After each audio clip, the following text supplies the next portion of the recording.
Entrevista al arquitecto Daniel Ventura. Número 1. ¿Cómo fueron sus años formativos en la Universidad de Buenos Aires bajo la tutela de Tony Díaz y Justo Solsona? Sí, efectivamente fue así. Yo hice el primer CBC también, ciclo básico común.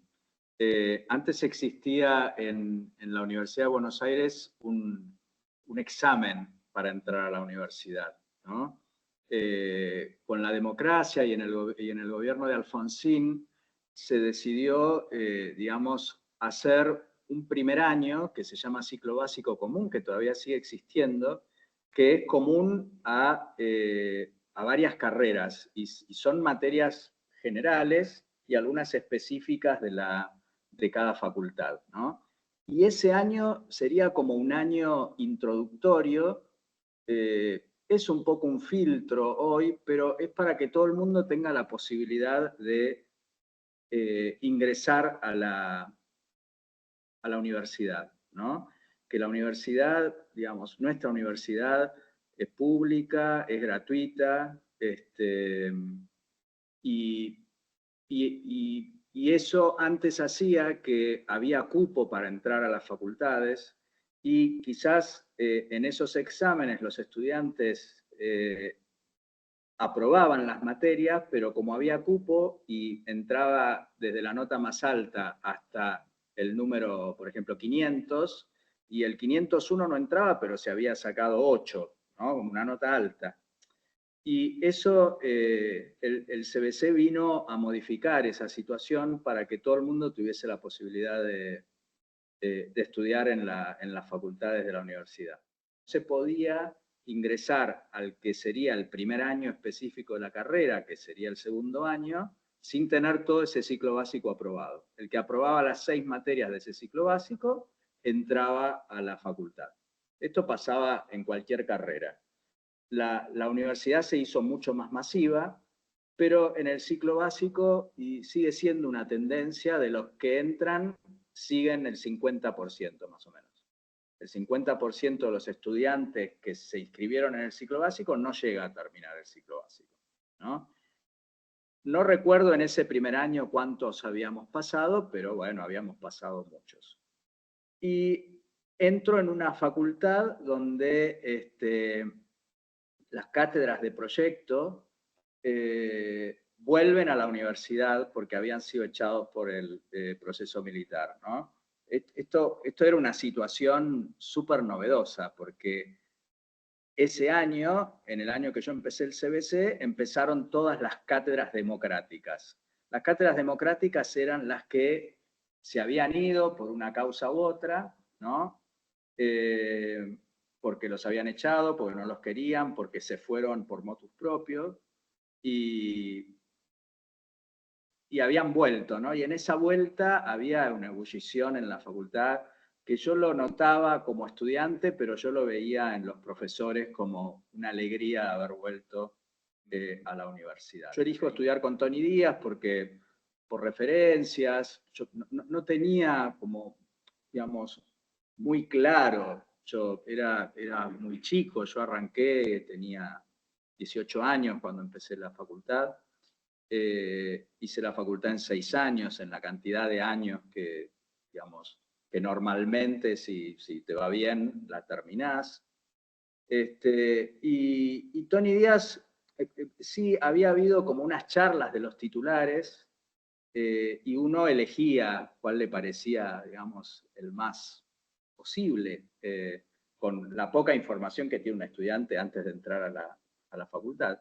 Y Tony Díaz me pareció como un discurso muy humano, que lo tomé como posible para iniciar mis cursos de taller de proyecto. Casi te diría de una manera intuitiva, ¿no? Por lo que decían y por lo que me parecía. Había ido a escuchar las charlas de Roca, que estaba en ese momento también, la de Solsona, estaban las cátedras de, no recuerdo bien, de Erwin, de Bortagaray, de Carmen Córdoba, bueno, todos, digamos, finalmente hoy uno los ve como esos grandes maestros que fueron después con el tiempo, ¿no? Pero eran esas cátedras que uno tenía que elegir para seguir estudiando, para empezar a estudiar.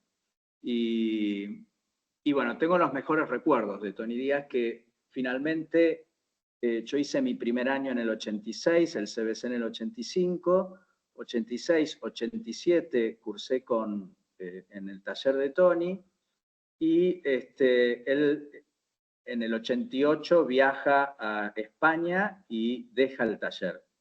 Y ahí hubo como un cambio bastante importante en mi formación, porque yo tenía la idea de seguir cursando en su taller, pero él dejaba el taller porque decidió no continuarlo desde España, era mucho más difícil en ese momento, ¿no? Tener como una cátedra y estar afuera. Y fui y le pregunté a Tony qué cátedra me recomendaba para seguir, digamos, mis estudios los años siguientes, y él, a un grupo de compañeros míos y a mí, nos recomendó ir a Solsona. Tony y Solsona eran muy amigos y siempre fueron muy amigos, porque de hecho lo sé porque se visitaban, digamos, constantemente.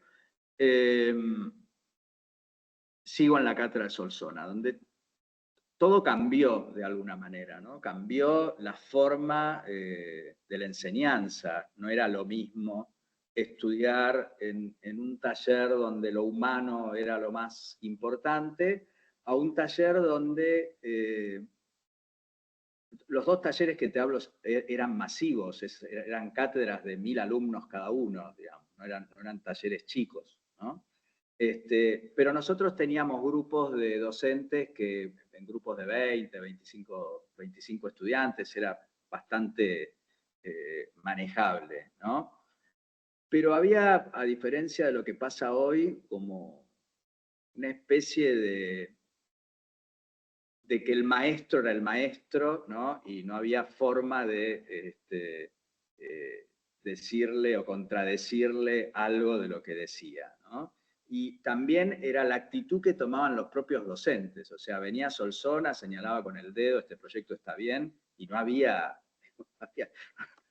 forma, si lo decía él estaba bien, ¿no? Una cosa como muy extraña que yo notaba, no tanto en el taller de Tony Díaz, que era como mucho más, se trabajaba más en equipo. En el taller de Solsona había mucha más verticalidad en ese sentido, ¿no? La palabra del maestro bajaba a los adjuntos lo bajaban a los docentes, y nosotros, de alguna manera, hacíamos esos trabajos. Yo de los dos talleres aprendí mucho a entender de arquitectura y la relación de la arquitectura y digamos, los referentes, ¿no? Porque ellos también hablaban de sus maestros, ¿no? Y entonces había como una especie de cosa traslativa, ¿no? entre nosotros y nuestros docentes y los titulares, ¿no? Aprender sobre Le Corbusier, sobre todo, fue algo muy, muy importante en el taller de Solsona, digamos, entender la relación que había entre el movimiento moderno, el racionalismo, eh, la idea de entender la arquitectura desde un lugar de referencia culta, ¿no? Y eso, digamos, a mí, que venía de un colegio técnico, me costaba mucho, digamos, ¿no? Yo hice mi colegio secundario en un colegio técnico y me topé con un grupo de gente que me hizo leer arquitectura, ¿no? Y eso me parecía a mí muy novedoso, y la verdad que esos primeros años a mí me costaba mucho entender o relacionar, por ejemplo, los textos de Kant que me hacía leer Tony Díaz, ¿no? O los textos de Maldonado que me hacía leer Hugo. Había como cuestiones que, digamos, yo no podía relacionarlas muy bien, ¿no? Y ellos me iniciaron en esa cuestión que tiene que ver con la arquitectura como cultura, ¿no? Y el proyecto que iba ¿no? Transitando los problemas que tiene un estudiante de los primeros años, con poco conocimiento, pero que te iban transmitiendo esa pasión por la arquitectura, ¿no? Y eso, digamos, creo que lo debo a esos primeros años de formación en la facultad y en esos años de aprendizaje, ¿no? Pero yo aprendí mucho, digamos, con esa forma de enseñar. Y les debo mucho porque yo además trabajé con ellos, aprendí el hacer arquitectura también un poco de la mano de mis profesores, digamos, ¿no? Que yo era un entusiasta, me costaba probablemente entender algunos discursos, pero era de los que producía y de los que hacía y siempre estaba presente eh, pero bueno, esa fue un poco mi historia dentro de la universidad. De hecho, digamos, yo la pasé muy bien en la facultad, ¿no? Tanto en los talleres de proyecto. Mi mundo después siempre se fue como relacionando con gente de la facultad. De hecho, trabajé con mucha gente siendo estudiante de la facultad, docentes de la facultad, que con mucha estima, digamos, fui a trabajar y aprendí muchísimo. Y después tenía otras materias, otros docentes que también, uy, hay un profesor que, digamos, ahora se jubiló, pero que se llama Jorge Mele, que daba teoría, y Jorge Mele me rompió la cabeza porque, digamos, era uno de los personajes que no coincidía con las formas de pensar de los talleres, ¿no? Porque él era un adelantado. Hoy quizás está como dentro de la línea digamos, de lo que venimos manejando, pero él ya tenía esa forma de pensar mucho más abierta, ¿no? Y te hacía leer textos que, digamos, no te ponía como, mira, este es el texto que hay que leer y esta es la verdad, sino que, mira, tenés un texto de deconstructivismo, uno de posmodernismo, uno de modernismo, y fíjate qué haces con eso, qué entendés de eso, ¿no? Y él nos hacía pensar, la verdad, ¿no? Desde otro lugar, desde el lugar de la teoría, que a mí siempre, digamos, me pareció fundamental para poder hacer un proyecto, ¿no? Entender la teoría y la historia y transformarla. Pero por eso hubo como otros personajes que no fueron necesariamente de los talleres de proyecto, que también digamos, me movilizaron bastante, digamos, la cabeza, ¿no? En esos momentos. Pero bueno, igualmente yo siempre fui a buscarlos, ¿no? Fui a buscar a estos personajes que por lo menos pudiesen cuestionar lo que yo en ese momento pensaba que había que cuestionar, ¿no? Más allá de que fueran los maestros de la arquitectura.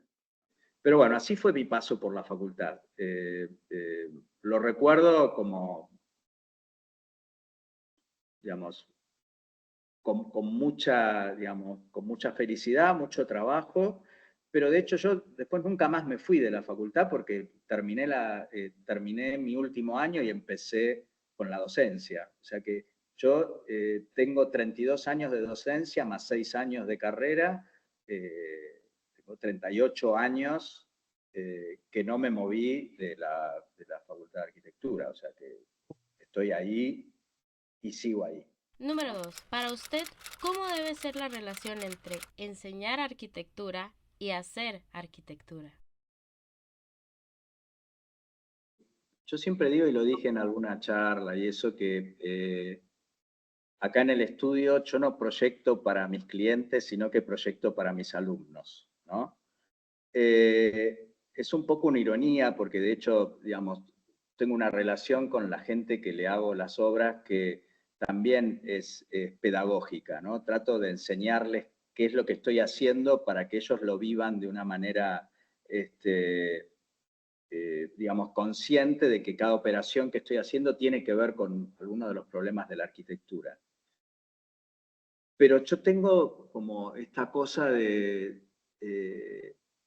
que no sé si es una obligación, pero digamos, cualquier cosa que pasa por el estudio tiene que ver con que cualquier estudiante puede aprender de lo que hago, ¿no? Y es también un mensaje que le doy a mis alumnos y alumnas respecto de la coherencia entre lo que enseño, lo que digo y lo que hago, ¿no?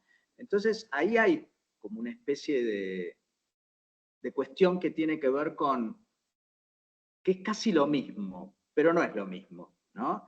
Es casi lo mismo en el sentido de que, digamos, los resultados tienen que ser de alguna manera usables para las personas, tienen que ser, las arquitecturas tienen que ser para la gente, ¿no? Eso es lo primero, ¿no? Y todos somos la gente, digamos. Nosotros tenemos que vivir dentro de lo que hacemos, ¿no? De la mejor manera posible. Y eso hay que transmitírselo a los estudiantes y uno lo hace para sus clientes, digamos. Pero después hay otras cuestiones, digamos, que se diferencian entre una y otra, pero que son sutiles, porque en realidad lo que uno enseña es lo que después uno tiene que llevar a su mesa de trabajo, ¿no? Y yo creo que hay que enseñar primero a pensar, ¿no? Y tenés que enseñar a pensar arquitectura y yo, digamos, desde que empecé con este desafío de lo pedagógico, entendía que la arquitectura, y entiendo que la arquitectura hay que enseñarla desde la arquitectura, ¿no? Pero no de una forma pasiva, que era un poco la crítica que yo hacía en los talleres que me tocó cursar sobre, digamos, que la arquitectura es intocable, ¿no? Y estas cuestiones de los relevamientos o estas cuestiones de redibujar una obra de arquitectura tal cual es, ¿no? Yo siempre intenté transformar que las arquitecturas pueden ser, digamos, tocables, ¿no? Y que hay que tener una postura activa sobre la arquitectura y aprender con, con la misma arquitectura de cómo está materializada, pero desde un lugar transformador, ¿no? Eh, para mí, digamos, una de las palabras con las que, digamos, entiendo que hay que enseñar y entiendo que hay que producir, tiene que ver con la transformación, ¿no? Y a mí me interesa transformar la arquitectura real en otra arquitectura, porque entiendo que el conocimiento es un traspaso de saberes que se va modificando a través del tiempo, que nadie inventa nada, que lo único que hacemos es transformar, ¿no? Y entonces, si ya existe una arquitectura que puede ser transformable, probablemente desde algún tipo de operación, yo puedo transformarla para decir algo nuevo, ¿no? Y entonces aparece como en esta cuestión, y cuando me toca proyectar la forma de enseñar, ¿no? Que, digamos, ese fue mi rol hace como unos 10 o 15 años de pensar cómo tenemos que enseñar arquitectura, desde dónde tenemos que enseñar arquitectura, ¿no? Apareció esta idea del recorte y del fragmento, ¿no? Y que uno podía activamente operar sobre obras de arquitectura existentes y en esas operaciones que son como piezas, que son proyectos de recortes de obras, aparecían ahí los problemas de la arquitectura, ¿no? Eh, y, y transformar esos problemas de arquitectura en una arquitectura propia, con la que estoy, digamos, trabajando.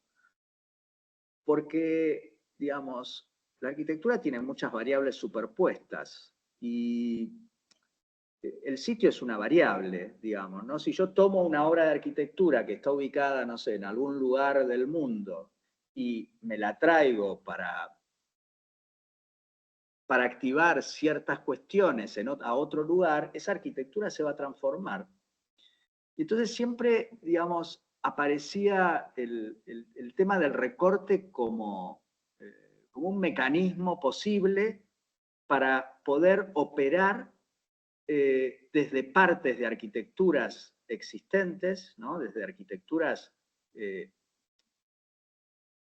tuviesen la capacidad de transmitir algún conocimiento a los estudiantes, digamos, ¿no? Que en cada elemento con la que la arquitectura está constituida, un estudiante pudiese aprender y no inventar, porque es muy difícil que un estudiante sin conocimiento pueda de la nada, desde una hoja en blanco, hacer un proyecto de un edificio de arquitectura, ¿no? Y eso es lo que yo nunca entendía. ¿Cómo puede ser que un estudiante de primer año haga una casa igual que un arquitecto de 30 años de profesión? Hay algo que no debe estar funcionando bien, ¿no? O hay una inducción sobre el estudiante del docente muy directa, ¿no? Y que le hace el proyecto y después cuando lo deja solo no sabe hacer otra cosa. Entonces, me parecía que tenía que haber como mecanismos, formas de aprender y pensar, recortando obras de arquitectura que en su proceso pudiesen transformarse en otras obras de arquitectura, dependiendo del lugar en donde podía estar ubicada esa obra, o en relacionar algún tipo de estructura, una nueva estructura, cambiarle las lógicas estructurales, pensar en el espacio, ¿no? Que también es algo que me parecía y que para mí fue, digamos, para mí era obvio, pero siempre la arquitectura de partido pensó la arquitectura como vista a vuelo de pájaro, ¿no? Como esta idea de resuelvo la forma desde afuera y después veo cómo la organizo. Y yo siempre pensé la arquitectura de adentro hacia afuera, ¿no? Eh, como parado frente a la obra, pero desde adentro, ¿no? Recorriendo la obra de arquitectura. El sujeto es lo más importante, las personas que vivimos el espacio y podemos transformar de adentro hacia afuera y no de afuera hacia adentro, ¿no? Y esta arquitectura que son, digamos, a veces que necesitan ponerle un nombre, ¿no? Como una barra, por ejemplo, cosa que siempre detesté, pensar que un edificio era una barra, ¿no? Como si eso limita muchísimo las formas de pensar a las personas recorriendo adentro de un edificio. Lo que no quiere decir que un edificio que tenga la forma de un prisma esté mal, pero no que eso aparezca como limitante de entrada, ¿no? Eh, o esas palabras que se solían decir, ¿viste? Como un edificio flota. Los edificios no flotan, ¿no?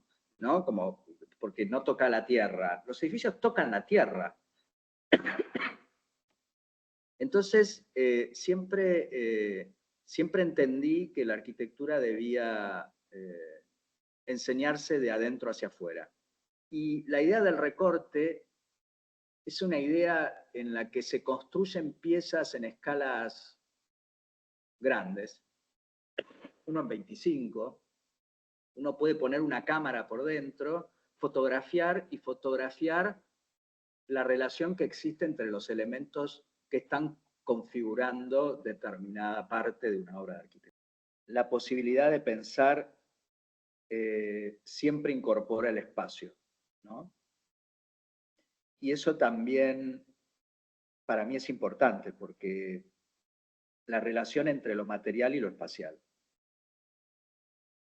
No solo el espacio como una cuestión abstracta, sino el espacio en relación a los límites materiales que ese espacio está conteniendo. ¿Cómo enseñar eso? Bueno, yo encontré como este mecanismo, esta posibilidad de entender que a partir de piezas de arquitectura tridimensionales se podían transformar para hacer nuevas arquitecturas, ¿no? Esto es mucho más complejo, pero empezó como desde ahí esta idea de construir un lenguaje espacial a partir de la comprensión de los problemas de la arquitectura. Que esos mismos problemas, estés en el año en el que estés cursando,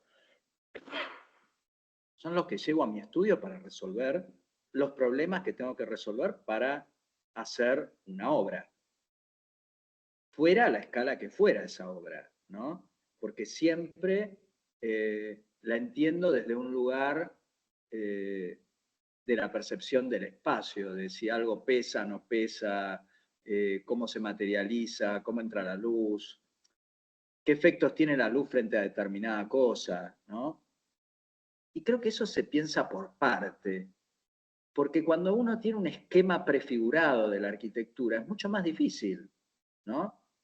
Porque después empieza a poner ventanas por cualquier lado, ¿no? Porque esa prefiguración de la arquitectura hace que uno no pueda ponerse a pensar cómo se puede generar esa relación con el espacio, esos grados de continuidad y discontinuidad que los espacios tienen, ¿no? Como esos filtros. Y que fue desde ahí que me animé a pensar los ejercicios de arquitectura poniendo el programa en la última instancia, no en la primera, ¿no? Ese fue el cambio más radical, porque acá, en general, en los talleres de arquitectura, lo primero que te dan es un programa de necesidades, ¿no? Y un terreno. Y a mí me parecía que eso también prefiguraba, porque si a vos te dicen dormitorio, ya estás prefigurando, y te dicen metros cuadrados, estás prefigurando una forma que tiene que tener ese dormitorio. Y yo creo que desde la enseñanza eso hay que modificarlo, ¿no? Desde las acciones, ¿no? Y entonces uno puede decir cosas nuevas. Si vos decís lugar para dormir, bueno, no es dormitorio. Y eso hizo que se fuera encontrando la espacialidad y el programa a medida que se va desarrollando la estructura arquitectónica del proyecto. Esa estructura espacial que quizás se encuentra el lugar para dormir. Y no que vos prefigures ese lugar para dormir como dormitorio en un espacio de, no sé, 4x3 y un placar y una puerta, ¿no? La pregunta es si tiene que ser así o no. Y un estudiante tiene que hacerse esa pregunta, porque si no hacemos todos el mismo dormitorio, ¿no? Porque tu proyecto tiene que tener el lugar para dormir para tu proyecto, el lugar para comer, el lugar para estar, y esos lugares que el programa no menciona, ¿no? Porque el programa de necesidades a veces omite lugares que tu proyecto necesita tener, ¿no? Y entonces a veces los proyectos carecen de espacios intermedios, por ejemplo, porque los espacios intermedios no están mencionados en un programa de necesidades. Digo todo esto porque estos mismos problemas con los que trabajo en la facultad, los trabajo en el estudio, porque pienso lo mismo, pienso lo mismo como docente que está tratando de transmitir un conocimiento, y pienso lo mismo cuando estoy en el estudio tratando de desarmar y armar un proyecto con necesidades de alguien que necesita habitar un determinado lugar. Por eso yo cancelé de alguna manera el programa de necesidades, ¿no? Como que el programa de necesidades se construye a partir de la experimentación de una estructura arquitectónica que está generada por determinados espacios y espacios intermedios, con una determinada materialidad, una decisión material de los proyectos, que también me gusta no pensar en el material específico, sino en un sistema de producción. Enseño a pensar la materialidad desde sistemas de producción, ¿no? Montaje, mampuesto, colado, ¿no? Como pensar desde una generalidad. Un mampuesto puede ser varios varios materiales pueden ser mampuestos, porque los mampuestos se colocan de determinada manera. Entonces uno empieza a tener un panorama sobre cómo materializar la arquitectura desde ese lugar, ¿no? Y esos sistemas de producción también me dan el lenguaje y la expresión de la obra, ¿no? Cómo se expresa una obra es lo más difícil, digamos, cuál es el lenguaje de esa obra de arquitectura. Porque en definitiva lo que pasa en la enseñanza tradicional es que uno resuelve un programa de necesidades, ¿no? Le da una forma, le prefigura una forma y después decide al final si es de ladrillo, si es de hormigón, ¿no? O le pone unas ventanas donde las necesita. Entonces me parece que, digamos, hay que enseñar a transgredir un poco eso, como a revertir eso, entender que la materialidad te configura de alguna manera las formas de hacer con estos sistemas de producción. Un edificio de montaje no es lo mismo, no se piensa igual que un edificio de mampuesto. No se puede pensar igual, ¿no? Porque la forma que te da construir con montaje es de una determinada manera diferente a la del ladrillo, no sé, o bloque o lo que sea. Entonces hay que, para mí, enseñar desde ahí y no enseñar desde el programa. Cuando los clientes me traen un programa, me dicen, che, yo necesito tal y tal cosa, yo les pregunto más cómo, si les estoy haciendo una casa sobre todo, ¿no? ¿Cómo viven ellos? ¿No? ¿Cómo les gusta vivir? Eh, ¿Cuáles son los lugares que habitan? O cómo les gustaría habitar determinado lugar, ¿no? Porque creo que, ya te digo, como te dije al principio, la arquitectura es para la gente, ¿no? Y hay una manera de hacer arquitectura eh, que tiene que ver con dar respuesta a todo eso y que esas respuestas están dadas por entender cuáles son los problemas de la arquitectura. Si están bien resueltos esos problemas, la arquitectura va a tener de alguna manera una buena resolución. Número 3. ¿Cómo crees que debe ser el taller de proyectos? ¿Y cuáles serían los retos hacia el futuro? Yo, a pesar de la digitalización y hemos atravesado momentos en donde los programas de arquitectura te modelizan de una manera muy realista las formas de hacer, no dejé de pensar la arquitectura desde la maqueta como artesanía, digamos, como transmisión de la cabeza a la mano, ¿no? A los Zenet, como esta cosa del artesano que va como produciendo con la mano lo que va pensando. Tiene un ritmo mucho más pausado, pero toma decisiones mucho más coherente y consciente sobre lo que está haciendo. Un programa vos tocas un botón y de repente te aparecen, no sé, todos los ladrillos y vos no pensaste nada, ¿no? Y hay algo ahí que necesita tomar un tiempo para poder producirse, ¿no?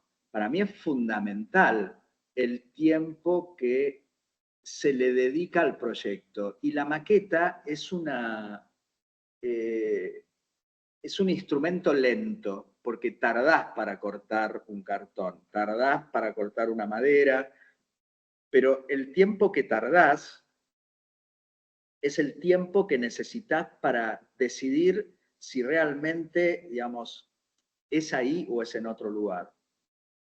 Eh, Entiendo que los programas también ayudan para ese proceso. Eh, yo utilizo muchos programas donde siempre está presente en las tres dimensiones, ¿no? El SketchUp ayuda a trabajar sobre, eh, si se usa bien sobre todo, ¿no? Si pensás que cada uno de esos elementos que estás dibujando los estás dibujando como son. Que pensar en una arquitectura más habitable y más humana no, no lo hace tampoco tan, que sea tan necesario que cambien algunas cosas en la enseñanza, digamos. Entiendo que tienen que cambiar, ¿no? Eh, pero creo que se tiene que seguir investigando, ¿no? Y en la investigación tiene que aparecer lo nuevo, y en la experimentación tiene que aparecer lo nuevo.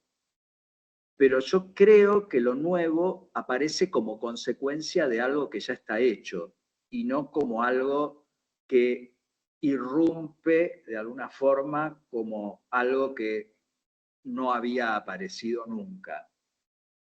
Creo.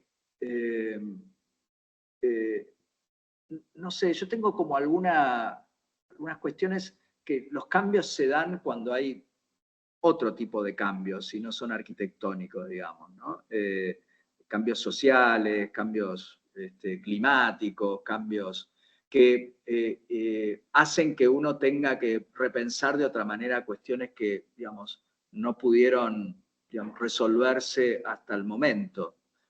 Eh, Tengo como algunas cuestiones respecto de que la arquitectura probablemente cambie y cambie también la enseñanza cuando se democratice la impresión en las obras de arquitectura. Esto lo tengo siempre latente, ¿no? Porque las obras que se imprimen son obras de arquitectura que no están pensadas y están mal para mí, ¿no?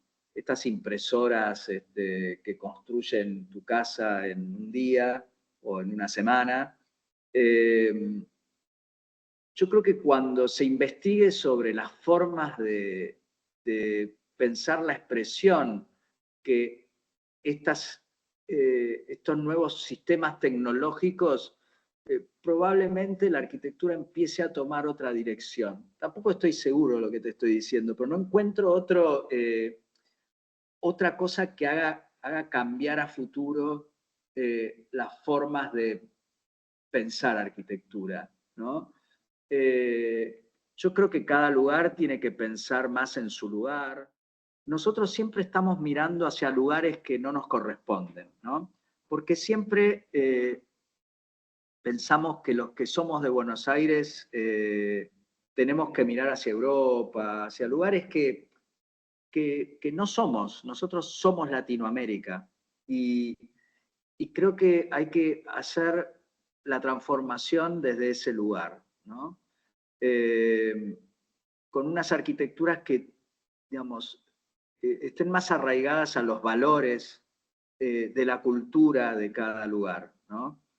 Y fíjate que Buenos Aires siempre queda como atrás frente a pensar arquitecturas que sean más locales, ¿no? Siempre está como emulando, ¿no? Emulando, no sé, las torres no sé, de Alemania. No tiene sentido. No tienen sentido edificios de ese tipo acá en Buenos Aires, ¿no?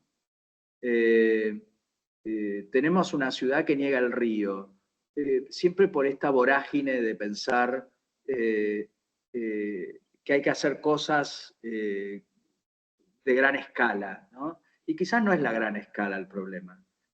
Quizás el problema es la pequeña escala, la forma que, digamos, nosotros necesitamos para habitar, ¿no? Nosotros teníamos la casa Chorizo, que, digamos, era una casa tradicional, que tiene la cultura de la gente que vino de afuera y entendía. Esas casas que quizás funcionaban mal, estaban bien orientadas, ¿no? Tenían la sensibilidad del constructor. Hoy ya no, nada de eso quedó como memoria. Se siguen demoliendo obras de arquitectura sin, digamos, sin tener ningún tipo de digamos, pensamiento sobre lo que se está tirando, ¿no? Y pensar en intervenciones sobre patrimonio, ¿no? Esas cosas acá en Buenos Aires casi que te diría que no existen. Pero sí existen en otras provincias que me parece que tienen arraigada su propia cultura, ¿no? Y van haciendo unas arquitecturas que van transformando en poco tiempo nuevas maneras de mirar. No tenés más que, digamos, que ver, qué sé yo, los premios no sé, de la Biau, esas obras de arquitectura no están en Buenos Aires, no están en Buenos Aires, están en otro lado. Y la universidad, para mí, la facultad, es la gran culpable de todo eso, ¿no? Porque enseña arquitectura desde un lugar mirando a otros lugares, o desde el mercado, ¿no? ¿No? De cómo resolver un problema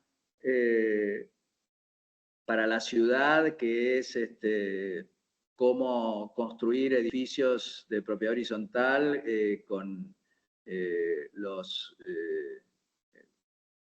menos recursos económicos, digamos, sin pensar en la arquitectura como problema. A mí eso me preocupa un poco de este lugar en el que estoy. Pero, pero entiendo que hay que hacer algo en la cultura de esta ciudad que humanice un poco más las formas de hacer y de enseñar, ¿no? Porque también se enseña de una forma donde aprenden, no sé, 1000 alumnos y la forma más fácil es universalizar la enseñanza, ¿no? O sea, que todos hacemos lo mismo. Entonces, ves las muestras de fin de año y parecen que todos tuvieron, no sé, como el mismo proyecto en sus manos, ¿no? Y son de estudiantes diferentes. Y entonces parece hasta las formas de representar maquetas que son todas del mismo color, que son del mismo material, son monomateriales, todas blancas, como si no existiera, ¿no?, la diferencia, ¿no? Como que todo es homogéneo. En una sociedad súper heterogénea, ¿no? Es raro, pero aparece eso. Pero bueno, es una pregunta difícil de contestar la que me haces, porque, digamos, yo creo que hay que seguir enseñando desde la disciplina, desde las formas de hacer, desde lo poco, no lo mucho, ¿no? Sacar de los programas de las facultades los edificios que tienen 80.000 metros cuadrados, 100.000 metros cuadrados, aeropuertos, ¿no? Edificios que nunca, o el 1% de los estudiantes que pasa por la facultad va a hacer en su vida. Y a escalas 1 en 3.000, ¿no? 1 en 2.000, escalas que, digamos, nunca vas a ver de qué están hechas esas arquitecturas. Por eso yo prefiero, digamos, que un estudiante del último año sepa resolver bien algo pequeño, porque terminan la facultad, hacen proyectos enormes, pero después salen y no saben resolver un problema menor, ¿no? Y yo no creo que la facultad tenga que, digamos, que el problema sea que cada año que vos pasás de un año al otro, el problema sea el cambio de escala, ¿no? Empezás con una casita y terminás con un shopping, un aeropuerto. No, no creo que ese sea el problema. Yo creo que hay que profundizar sobre las cosas pequeñas para después resolver cualquier problema. Porque lo que yo entiendo, que los problemas de la arquitectura son siempre los mismos. Y son los que hay que tratar de que año a año todos los estudiantes tienen que aprender, ¿no? Y se aprende con lo pequeño, no se aprende con lo grande. Yo creo que no se aprende, no le veo el sentido, ¿no?, de masivizar la enseñanza con programas de edificios a gran escala. No. Porque si los edificios de gran escala, si te llega a tocar y tenés la suerte de que te toque, tenés una cantidad de otras personas que te asesoran que hasta se te escapa, digamos. No trabajás solo en un edificio de esa escala. Al contrario, son equipos de gente y quizás lo que tenés que saber más es cómo gestionar el trabajo de distintas disciplinas, no resolver ese problema tan grande que quizás no tiene sentido resolverlo. Entonces yo creo que quizás la facultad o las facultades o la enseñanza tienen que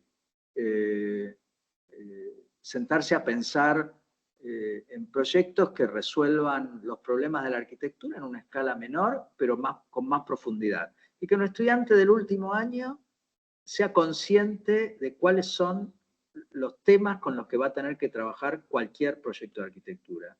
Y quizás el primer año, o el segundo, o el tercero, vos no tengas un proyecto terminado, tengas proyectos todo el tiempo en proceso de aprendizaje, porque es raro que vos hagas un trabajo estando en primer año como si lo hiciera alguien con mucha experiencia, ¿no?